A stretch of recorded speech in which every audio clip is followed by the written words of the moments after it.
505페이지 사무엘하 24장 1절에서 15절까지 말씀입니다. 하나님의 말씀을 함께 한 목소리로 봉독하도록 하겠습니다. 여호와께서 다시 이스라엘을 향하여 진노하사 그들을 치시려고 다윗을 격동시키사 가서 이스라엘과 유다의 인구를 조사하라 하신지라. 이에 왕이 그 곁에 있는 군사령관 요압에게 이르되 너는 이스라엘 모든 지파 가운데로 다니며 이제 단에서부터 부엘세바까지 인구를 조사하여 백성의 수를 내게 보고하라 하니 요압이 왕께 아뢰되 이 백성이 얼마든지 왕의 하나님 여호와께서 100배나 더하게 하사 내 주 왕의 눈으로 보게 하시기를 원하나이다. 그런데 내 주 왕은 어찌하여 이런 일을 기뻐하시나이까 하되 왕의 명령이 요압과 군대 사령관들을 재촉한지라. 요압과 사령관들이 이스라엘 인구를 조사하려고 왕 앞에서 물러나 요단을 건너 갓 골짜기 가운데 성읍 아로엘 오른쪽 곧 야셀 맞은 쪽에 이르러 장막을 치고 길라앗에 이르고 dim 호시 땅에 이르고 또 다나얀에 이르러서는 시돈으로 돌아 두로 견고한 성에 이르고 히위 사람과 가나안 사람의 모든 성읍에 이르고 유다 남쪽으로 나와 부엘세바에 이르니라. 그들 무리가 국내를 두루 돌아 9달 20날 만에 예루살렘에 이르러 요압이 백성의 수를 왕께 보고하니 곧 이스라엘에서 칼을 빼는 담대한 자가 80만 명이요 유다 사람이 50만 명이었더라. 다윗이 백성을 조사한 후에 그의 마음에 자책하고 다윗이 여호와께 아뢰되 내가 이 일을 행함으로 큰 죄를 범하였나이다. 여호와여 이제 간구하옵나니 종의 죄를 사하여 주옵소서. 내가 심히 미련하게 행하였나이다 하니라. 다윗이 아침에 일어날 때에 여호와의 말씀이 다윗의 선견자 된 선지자 갓에게 임하여 이르되 가서 다윗에게 말하기를 여호와께서 이와 같이 말씀하시기를 내가 내게 세 가지를 보이노니 너를 위하여 너는 그 중에서 하나를 택하라. 내가 그것을 내게 행하리라 하셨다 하라 하시니 다시 다윗에게 이르러 아뢰어 이르되 왕의 땅에 7년 기근이 있을 것이니까 혹은 왕이 왕의 원수에게 쫓겨 석 달 동안 그들 앞에서 도망하실 것이니까 혹은 왕의 땅에 사흘 동안 전염병이 있을 것이니까 왕은 생각하여 보고 나를 보내신 이에게 무엇을 대답하게 하소서 하는지라. 다윗이 갓에게 이르되 내가 고통 중에 있도다. 청하건대 여호와께서는 긍휼이 크시니 우리가 여호와의 손에 빠지고 내가 사람의 손에 빠지지 아니하기를 원하노라 하는지라. 아멘. 이제 오늘 사무엘하 24장 사무엘의 이야기 마지막 부분의 이야기입니다. 24장에는 하나님께서 다윗의 마음을 격동시키셨다. 그리고 오늘 본문과 병행 구절의 말씀 똑같은 본문의 이야기가 역대상 21장에도 나와 있습니다. 그런데 오늘 1절에 보면 여호와께서 다시 이스라엘 향하여 진노하셨다. 사무엘서 이야기를 보면 사울이 범죄하기도 하고 다윗이 범죄하기도 하고, 그런데 이 범죄는 왕의 범죄뿐만 아니라 이스라엘 백성들도 역시 하나님께 범죄했고 이 범죄가 거듭되고 있다는 사실이에요. 그래서 여호와께서 다시 이스라엘 향하여서 진노하시고 그들을 치시려고 다윗 왕을 격동시켰다. 여기 격동하다라는 말은 이제 출애굽 이야기 중에 하나님께서 이 애굽의 바로의 마음을 완악하게 하셨다. 강팍하게 하셨다. 무슨 말씀이죠? 교만하게 하셨다. 그래서 하나님께서 이제 바로를 치시고 애굽을 치셔서 이스라엘을 구원하십니다. 그런데 여러분, 이스라엘을 구원하시는 출애굽의 역사는 하나님께서 아브라함과 이삭과 또 야곱을 통한 그 언약을 이루어 가시는 성체 과정임에 동시에, 그리고 애굽과 바로의 죄, 그 완악함, 교만함을 심판하시는 이야기예요. 그리고 역시 여호수아를 통해서 여러분 이스라엘 통해서 가나안 땅을 정복하게 하시잖아요. 똑같습니다. 아브라함과 이삭과 이 이스라엘에게 야곱에게 주신 언약을 성취하시는 과정이며 동시에 가나안의 죄악을 심판하시는 이야기가 바로 여호수아를 통한 가나안의 정복 전쟁의 이야기예요. 하나님께서는 교만을 싫어하십니다. 목이 곧은 백성이라고 그랬어요.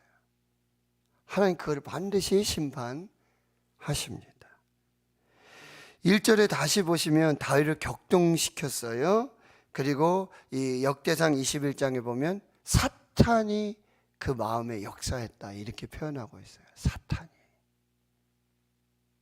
그러니까 우리 마음에 일어나는 이런 많은 생각들을 우리가 잘 분별해야 돼요. 행동도 중요하지만 여러분 우리 마음 속에 있는 동기, 우리 마음에 사탄의 역사인지 교만함인지 탐심과 욕심, 시기심, 질투 이 마음을 그래서 잠언 4장 23절에 무릇 너희가 지킬 만한 것 중에 너희 마음을 지켜라. 생명의 근원이 이에서 남이니라 라고 말씀하고 있다라고 하는 거예요. 그리고 여러분 잠언에서 굉장히 계속해서 반복하고 교훈하는 것이 무엇입니까? 바로 교만은 패망의 선봉이요 거만한 마음은 넘어짐의 앞잡이니라. 겸손한 자와 함께하여 마음을 낮추는 것이 교만한 자와 함께하여 탈취물을 나누는 것보다 더 낫다라고 말씀하고요. 사람의 마음의 교만은 멸망의 선봉이요 겸손은 존귀의 앞잡이다. 그리고 여러분 교만은 언제든지 아무리 속이려고 그러고 마음속에 감추어 두려고 해도 이 교만은 나오도록 돼 있어요. 그리고 겸손도 똑같습니다. 겸손함을 사람이 알아주지 못하거든요. 그런데 하나님은 아세요. 왜요? 중심을 보시기 때문에. 우리 마음의 교만을 아무리 숨겨도 하나님 앞에 그 마음의 중심이 다 드러나고요.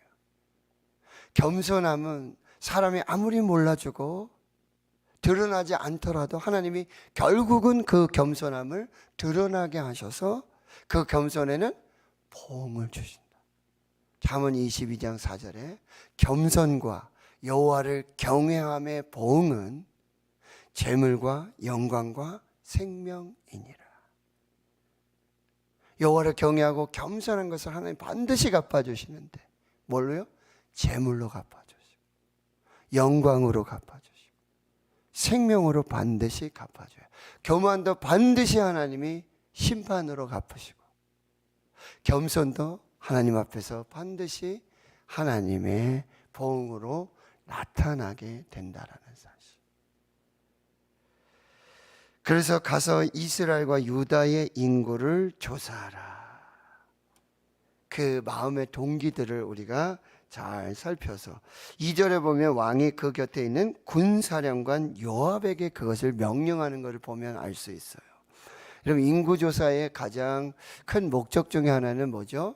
세금을 걷기 위한 방법이 하나 있고 또 인구조사 하나는 뭐죠? 이 군사로 모집할 징집을 목적으로 인구를 조사해요. 그래서 20세 이상. 그래서 여러분 어디 있습니까? 9절에 보면 요압이 백성의 수를 왕께 보고하죠.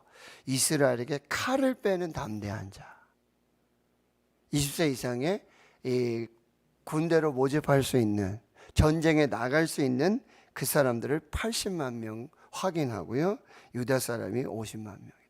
그게 남자만 20세 이상만. 그러니 여자, 노인, 아이들을 따지면 뭐 대단한 인구의 수죠. 근데 다윗은 그 인구의 수 그것을 보면서 뭐요? 자신의 왕권, 자신의 권력. 그걸 반대로 생각하는 사람이 있죠. 지금 내가 누리고 있는 거, 내가 직분, 내가 지금 행하고 있는 모든 일, 이게 뭐죠? 다 하나님의 은혜구나. 나 같은 사람을 이렇게 직분을 주시고 이렇게 부르심을 따라서 주의 일을 할 수 있도록 주시는구나. 이게 하나님의 은혜로 받는 사람이 있고 반대로 교만으로 받는 사람이 있어요. 내 권력이 이 정도고 내 능력이 이 정도고 나는 이런 영역까지 내가 다스릴 수 있고. 여러분, 왕의 명령을 누가 지금 거역할 수 있겠습니까? 그렇다면 여러분, 내게 주신 권력, 내게 주신 직분, 내가 지금 누리고 있는 거, 이걸 하나님의 은혜로 볼 것인가? 아니면 내 권력, 내 힘, 내 능력, 이걸 자랑하고 교만하고 그렇게 사용할 것인가? 이건 반대로 뭐죠? 나는 누구를 의지할 것인가가 분명하게 드러난다. 다윗은 교만이 들어가서 그 군사들, 그걸 의지하고 거기에서 능력이 나오는 줄 알고. 그러나 하나님은요, 자신을 의지하고 교만히 행하며 자신의 능력을 의지해서 사는 그것을 원하지 않았어요. 하나님을 의지하고 하나님을 신뢰하고. 여러분, 다윗이 전쟁에서 이기고 다윗의 왕권이 이렇게, 그 다음에 오늘 24장 5기까지 여러분 23장에서는 뭐예요? 그 다윗의 용사들이 얼마나 많았습니까? 그런데 그게 마치 자기의 힘이냐, 자기의 권력이냐, 자기의 능력이냐, 자기의 힘으로 그렇게 세운 왕국이라는 교만을 가지고 있었다는 거예요. 하나님이 다 보내주신 분들이잖아요. 하나님이 다 보내주신 동역자예요. 다 하나님이 세워주셨고, 그리고 성경은 뭐죠? 여호와께서 큰 구원을 이루게 하셨다라고, 교만하지 말라라고 분명히 말씀하고 있는데도 다윗은 그게 다 자기 힘인 줄 알고, 자기 능력인 줄 알고, 자기 권세인 줄 알고 교만이 행하고 있다라고 하는 거죠.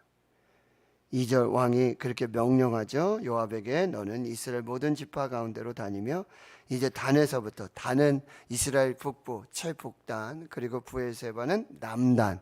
그래서 이스라엘 전체를 표현하는 그런 표현 방법이에요. 단에서 브에세바까지 인구의 수를 조사하여 백성의 수를 내게 보고하라. 3절, 요압이 왕께 아뢰되. 그래도 요압이 여러분 이 앞전에 보면은 굉장히 경솔하게 행하고 아주 교만히 행하고 탐심으로 행하고 이 권력을 탐하는 아주 참 교묘한,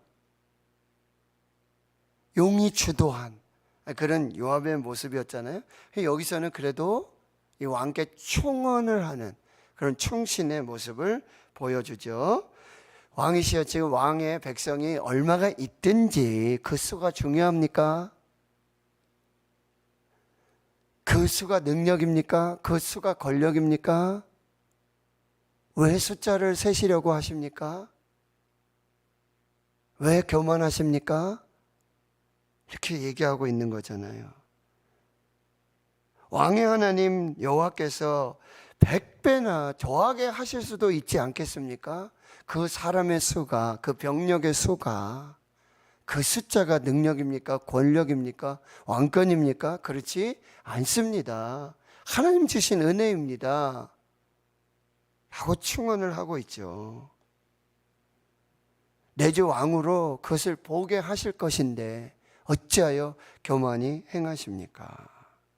내 주 왕은 어찌하여 이런 일을 기뻐하시나이까? 여러분, 우리가 무슨 일을 통해서 기뻐하고 있는지, 내가 가진 지금 돈, 재물, 권세, 능력, 힘 자랑하고 내 말 한마디면 이거 내가 지금 기뻐하고 자랑하고 있는지, 난 뭘 기뻐하는지, 하나님의 예배하는 걸 기뻐하는지, 하나님께 기도하고 겸손하게 하나님의 뜻을 구하는 것, 그것을 기뻐하고 있는지. 하나님께서 무엇을 기뻐하시는지를 우리는 분별해야 된다는 거죠. 그런데도 4절에 왕의 명령이 요압과 군대 사령관들을 재촉하게 되고요. 요압과 사령관들이 이스라엘 인구를 조사하려고 왕 앞에서 물러나 요단 건너서 갓 골짜기 가운데 성읍 아로엘의 오른쪽 또 야셀 맞은쪽에 이르러 장막을 치고 길르앗 닷딤 호시 땅에 이르고요. 다나안에 이르고 시돈을 돌아 두로, 동서사방으로 이스라엘 단에서 브엘세바까지 지금 다 살펴보고 있다라고 하는 거죠. 히위 사람과 가나안 사람의 모든 성읍에 이르고 유다 남쪽으로 나와 브엘세바 남쪽까지 다 이르게 되는데, 그 기간이 여러분 8절에 얼마나 돼 있어요? 무리가 국내를 두루돌아 9달 20날 만에 9개월 20일이 걸렸어요. 인구 조사하는데. 그 사이에도 또 죽기도 하고 또 태어나기도 하겠죠. 그 요압이 백성의 수를 왕께 보고하니까 이스라엘이 칼에서 빼는 담대한 자가 80만 명이었고 유다만 해도 50만 명이었다. 자신의 힘을 의지하는 이 교만을 우리가 버려야 하겠다라고. 하나님이 기뻐하시는 일이 뭔가, 그리고 우리가 이렇게 어떤 행동을 할 때에 우리 마음의 동기가 무엇인지를 잘 살펴야 하겠다. 자, 그런데 10절에 여러분, 다윗이 백성을 조사한 후에 그의 마음에 자책하고, 다윗이 이제 깨닫게 됐다는 거죠. 아, 이게 잘못됐구나. 이게 내 교만이구나. 하나님이 기뻐하시지 않는 일이구나. 좀 더 일찍 깨달았으면 좋았을 텐데요. 요압의 말을 듣고 또 잘 분별했으면 좋았을 텐데. 그럼에도 불구하고 여러분, 하나님께서 회개의 영을 주시고 회개하게 하시고 자책하게 하실 때 후회하지 말고 회개를 해야 돼. 이때가 회개할 때가 아니에요. 지금 회개해야 돼. 생각나면 죄를 쌓아두지 말고 즉시로 쓰레기 쌓아두고 쓰레기 더미에서 사는 인생이 아니라 즉시로 생각나면 죄를 회개해야 돼요. 또 뭐요? 즉시로 감사해야 돼요. 감사할 일이 있어요. 그래서 여호와께 아뢰되 내가 이 일을 행함으로 큰 죄를 범하였나이다. 여호와의 이제 간구하옵나니 종의 죄를 사하여 주옵소서. 내가 심히 미련하게 행하였나이다. 여러분, 죄를 깨닫게 해주시고 죄를 알게 해주신 것 하나님의 은혜입니다. 즉시 회개해야 하는 것입니다. 후회하지 말고. 가룟 유다가 야, 이거 참 하나님 앞에 큰 죄로구나, 범죄하구나. 내가 다시는 이런 하나님의 돈을 훔치거나 이러면 내가 손모가지를 잘라버려야지 하고 오면서도 여러분, 가룟 유다는요 계속해서 그 일을 계속해요. 300데나리온 되는 그 이야기 나올 때도 분명히, 그 전에도 분명히 바늘도둑이 소도둑 되는 거예요. 후회만 하는 거죠. 그 결국 누구를요? 예수님을 은 30에 파는 거예요. 베드로는 닭이 울 때 말씀을 기억하고 회개했다라고 하는 거죠. 하나님은 죄는 미워하시죠. 그러나 죄인은 사랑하세요. 회개한 죄인은 하나님 사랑하시고, 나중에 여러분 오순절 성령의 역사 후에 베드로를 어떻게 사용하십니까? 회개한 죄인을 통해서 하나님의 역사를 이루어 가신다라고 하는 거예요. 그리고요 여러분 11절에 보세요. 다윗이 아침에 일어날 때에 여호와의 말씀이 다윗의 선견자 된 선지자 가세에게 임하여 이르시되. 여러분, 말씀이 살아있고 활력이 있는 하나님의 말씀이 심령과 골수를 찔러 쪼갤 때가 있어요. 말씀이 임하는 게 뭐죠? 축복이에요. 말씀으로 깨닫게 하시는 것이 하나님의 축복이에요. MIB 기도하잖아요. 기도하는 엄마들. 거기에 자녀들 위해 기도할 때 어떤 기도가 있는지 아세요? 하나님, 우리 자녀들이 죄를 범했을 때 즉시 발각되게 해주시고, 즉시 발각되게 해주시고, 야, 하나님 참 그것까지 다 기억하시고 다 그렇게 하시나? 여러분, 죄를 깨닫게 해주시고 죄가 발견되게 한 거 은혜예요. 왜요? 더 큰 죄를 짓지 않도록 하시는, 거기서 끝내게 하도록 하시는 하나님의 은혜예요. 우리 자녀들이 더 큰 죄를 범하지 않도록 죄를 지었을 때 죄를 깨닫게 해주시고, 그리고 회개하게 해주시고, 즉시 발견나게 해주시고, 더 큰 악을 행하지 않도록, 더 큰 죄를 행하지 않도록, 그렇게 자녀들 위해 기도하는 기도의 제목들이 있다는 거죠. 여러분, 여기 선견자 갓이 오잖아요. 그렇죠? 옆에 이렇게 선지자가 있다는 거, 선견자가 있다는 거, 말씀을 통해서 깨닫게 해주시는 사람, 심령을 찌르고요, 그 죄를 다시 그냥 회개했는데, 하나님 앞에 회개했는데 또 와서 목사님을 보내서 선지자를 통해서 지혜 총을 통해서 그 죄를 또 찌르죠. 이게 은혜예요. 방사선을 해가지고 제가 암이 다 사라졌는데 의사 선생님이 뭐라 그러죠? 지금 치료 중단해도 되는데 재발할 수 있으니 항암하십시다. 하나님이 2중 3중으로 지금 다윗의 교만을 꺾으시고 회개를 다시 점검하시고, 그리고 말씀으로 다시 깨닫게 해주셔서 완전하게 하나님께로 돌아오게 하시고 계신다라고 하는 거예요. 12절 가서 다윗에게 말하기를 여호와 하나님이 이렇게 말씀하셨고, 세 가지 죄악 중에 그 하나님의 심판의 재앙 중에 고르라고 하는 것이죠. 첫 번째 7년 기근, 그 다음에 왕이 원수에게 석 달 동안 도망치게 될 것이고, 그리고 세 번째에는 뭐죠?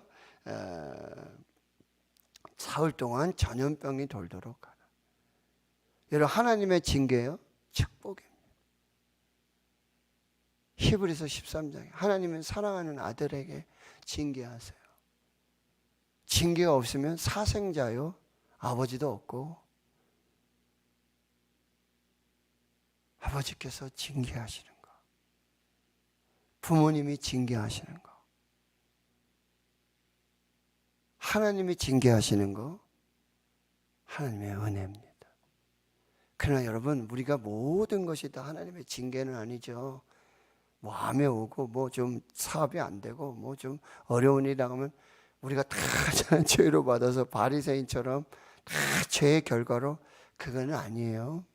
그럼에도 불구하고 여러분, 하나님과 나의 관계 속에 아시잖아요. 이거는 하나님이 나의 교만을, 나의 죄악을 생각나게 하시는구나, 깨닫게 해주시는구나. 그래서 받는 징계라면 여러분 뭐죠? 축복입니다. 하나님의 은혜라고 한다는 거죠. 그러면 그 하나님의 징계 중에도 우리가 하나님 앞에 기도해야 될 것이 무엇입니까? 14절입니다. 다윗이 갓에게 이르되 내가 고통 중에 있도다 청하건대 여호와께서는 긍휼이 크시니 우리가 여호와의 손에 빠지고 내가 사람의 손에 빠지기 아니하기를 원하노라. 징계 중에도 하나님의 긍휼을 구하십시오. 하나님 불쌍히 여겨 주옵소서. 죄를 범할 수 있습니다.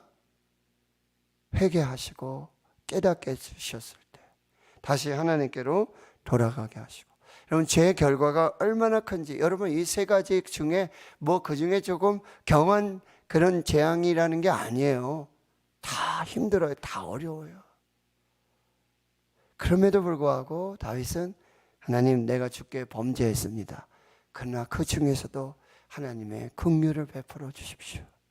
하나님의 은혜를 베풀어 주시고, 내가 사람의 손에 그렇게 사는 것이 아니라 하나님의 손에 붙들려서 하나님의 손에 있는 사랑의 매를 맞으며 그 징계를 기꺼이 받으며 하나님의 은혜 속에, 하나님의 긍휼함 속에 있겠습니다. 여러분, 하나님의 은혜는요 죄악을 범하는 중에도 임해요. 그래서 로마서 말씀에 죄가 많은 곳에 뭐예요? 하나님의 은혜도 넘치는 거예요. 그리고 동시에 하나님의 긍휼은 징계 중에도 부어지고 있다라는 사실 꼭 기억하시고, 여러분 내 힘 의지하지 말고 교만하지 말고 오직 하나님만 의지하라. 죄를 깨닫게 해주셨을 때, 죄를 알게 해주셨을 때 즉시 회개하고 하나님의 심판 중에도, 하나님의 징계 중에도 하나님의 은혜를 구하고 하나님의 긍휼을 구하며 하나님 앞에 설 수 있는 저와 여러분이 될 때 하나님 더 큰 은혜 부어주시고 큰 영광 살게 하실 줄을 믿습니다. 오늘 본문을 통해 죄의 본질이 뭔가, 우리의 교만함에 있었다라고 하는 것, 그럼에도 불구하고 하나님의 은혜와 긍휼은 계속 되고 있다는 사실. 은혜는 낮은 곳으로 겸손한 자에게 죄를 생각나게 하시고 깨닫게 해주셨을 때 즉시로 하나님 앞에 머문 그 자들에게 긍휼의 은혜, 하나님의 사랑의 은혜, 덮어주시는 은혜가 계속된다라고 하는 것, 오늘도 기억하시고 하나님 앞에 은혜로 사시는 저와 여러분 될 수 있기를 주의 이름으로 축원합니다. 하나님 감사합니다. 하나님, 우리 속에 그 어떤 교만함, 그 어떤 죄악도 내가 세상 의지하고 내가 가진 권력, 내가 가진 직분, 내가 가진 능력 의지하며 살았던 우리의 교만을 용서하여 주시옵소서. 내 힘을 자랑하고 의지하였던 교만을 용서하여 주시옵소서. 죄를 깨닫게 해 주시고 회개할 마음을 주시고 하나님 앞에서 믿음으로 나아갈 때 긍휼을 베풀어 주시고 은혜 베풀어 주시는 하나님의 은혜를 기억하게 해 주시옵소서. 오늘 또 하나님의 은혜를 구합니다. 오늘 또 하나님의 긍휼하심을 구합니다. 성령 하나님 역사해 주시고 인도해 주시옵소서. 이제는 우리 구주 예수 그리스도의 은혜와 하나님 아버지의 무한하신 사랑하심과 성령의 내주교통 충만하심이 이제로부터 영원토록 함께 하시옵기를 간절히 축원하옵나이다.